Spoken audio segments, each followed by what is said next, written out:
अवधूत चिंतन श्री गुरुदेव दत्त स्वामी महाराज की जय. स्वामी म्हणतात, लेकरा, भीतीसारखा मोठा शत्रू नाही. भीती तुला आतून पोखरून काढते. अपयशाची भीती, लोकांच्या टीकेची भीती, एकटेपणाची भीती, रोगराईची भीती आणि सरतेसरत्या मृत्यूची भीती.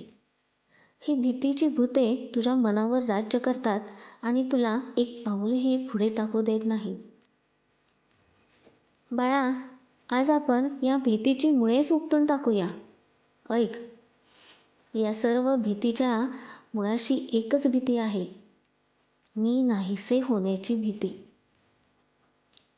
तू स्वतःला हे शरीर, नाव, पद समजतोस आणि जेव्हा या गोष्टींना मोठा धोका निर्माण होतो तेव्हा तुला भीती वाटते. पण मी तुला काय सांगितले? तू हे शरीर नाहीस, तू तो अजब अविनाशी आत्मा आहेस, ज्याला ना शस्त्र कापू शकते, ना अग्नी जाळू शकते, ना पाणी विझवू शकते, ज्याचा ना जन्म आहे ना मृत्यू आहे. जेव्हा तुला भीती वाटेल तेव्हा खोल श्वास घे आणि स्वतःला विचार, कोणाला भीती वाटत आहे? तुझ्या शरीराला, तुझ्या मनाला, तुझ्या अहंकाराला? आणि मग स्वतःला आठवण करून दे की तू या सर्वांच्या पलीकडे आहेस. तू तो साक्षी आहेस जो या भीतीलाही पाहत आहेस. आणि तरीही ही भीती गेली नाही तर डोळा मीट आणि मला हाक मार. तुझे संपूर्ण भय माझ्या चरणी अर्पण कर आणि म्हण, स्वामी, मला भीती वाटत आहे, आता तुम्हीच सांभाळा. आणि मग माझे अभय वचन आठव, भिवू नकोस, मी तुझ्या पाठीशी आहे. हे केवळ शब्द नाहीत बाळा, हे एक अभेद्य कवच आहे. ज्या क्षणी तू पूर्ण श्रद्धेने हे अभेद्य कवच उच्चारशील त्या क्षणी माझी शक्ती तुझ्या भोवती एक संरक्षण कवच निर्माण करेल. मग जगातील कोणतीही नकारात्मक शक्ती तुला स्पर्शही करू शकणार नाही. मृत्यूला घाबरू नकोस.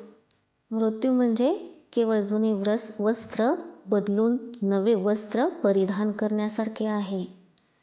आत्मा कधीच मरत नाही, तो केवळ एका देहातून दुसऱ्या देहात प्रवास करतो. आणि जो माझ्यावर पूर्ण विश्वास ठेवतो त्याला मी या जन्म मृत्यूच्या फेऱ्यातून कायमच मुक्त करतो. त्याला मी माझ्या शाश्वत धामात स्थान देतो.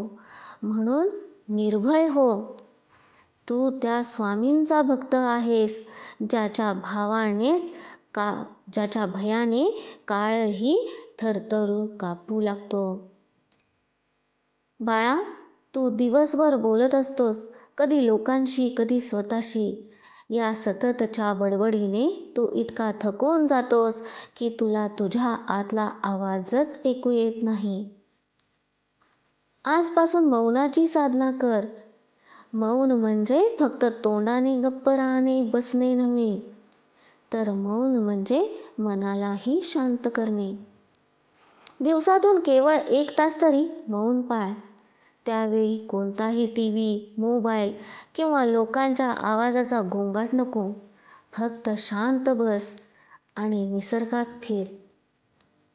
सुरुवातीला तुला अस्वस्थ वाटेल, मनात विचारांचे वादळ येईल, पण हळूहळू जसा तू सराव करशील तसे ते वादळ शांत होईल आणि त्या वादळानंतरच्या शांततेत तुला माझा आवाज ऐकू येईल. तुला तुझ्या प्रश्नांचे उत्तर आपोआपच मिळू लागतील. अवधूत चिंतन श्री गुरुदेव दत्त स्वामी महाराज की जय.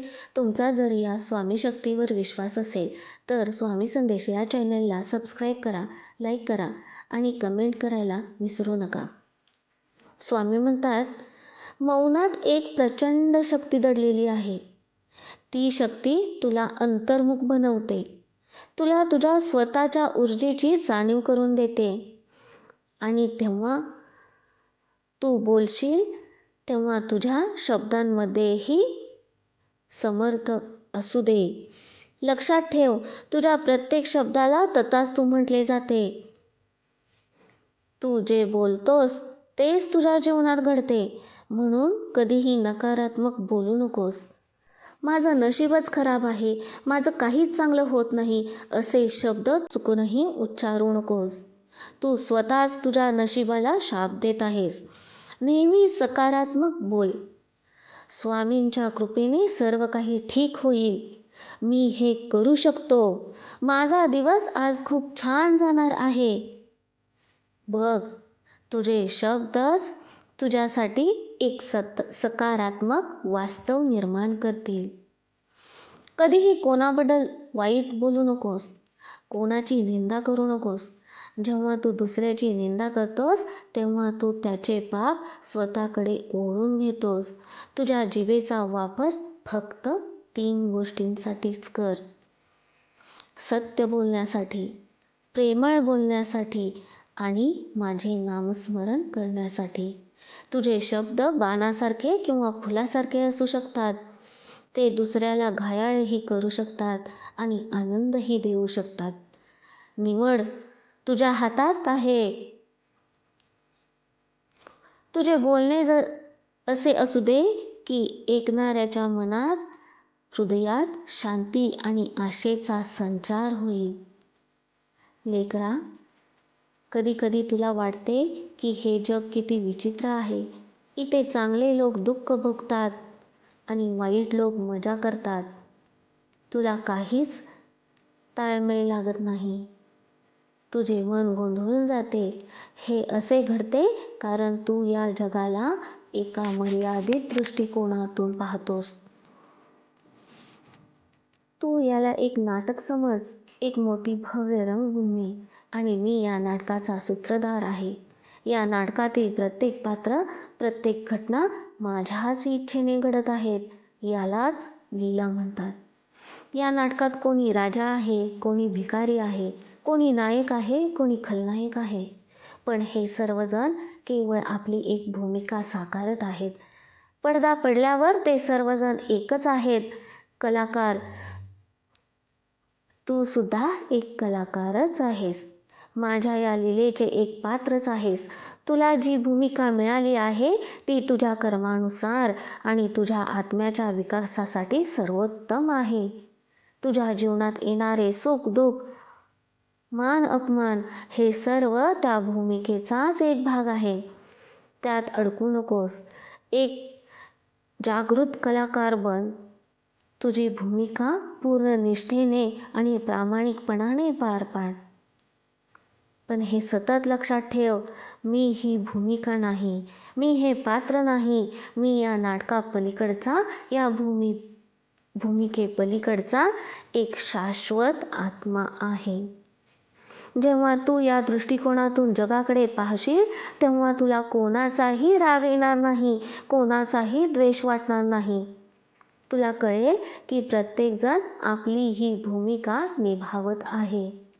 तुला तुझ्या दुःखाचेही ओझे वाटणार नाही. तुला कळेल की हा केवळ एक प्रसंग आहे जो लवकरच बदलणार आहे. या लीलेचा आनंद घे. बाळा, यातील प्रत्येक रसाचा आस्वाद घे. हस, रड, प्रेम कर, संघर्ष कर. पण हे सर्व एक खेळ आहे, हे विसरू नकोस. जो खेळाडू खेळाचा आनंद घेतो तो हारला तरी दुःखी होत नाही आणि जिंकला तरी गर्विष्ठ होत नाही. तू तुझ्या जीवनाचा असाच एक आनंदी खेळाडू बन. श्री स्वामी समर्थ. तुम्हाला जर स्वामी शक्तीवर विश्वास असेल तर स्वामी संदेश या चॅनलला सबस्क्राईब करा, लाईक करा, शेअर करा आणि कमेंट करायला विसरू नका. तुमची एक कमेंट अधिक स्वामी संदेश बनवण्यासाठी आम्हाला प्रेरणा देत असते. श्री स्वामी समर्थ.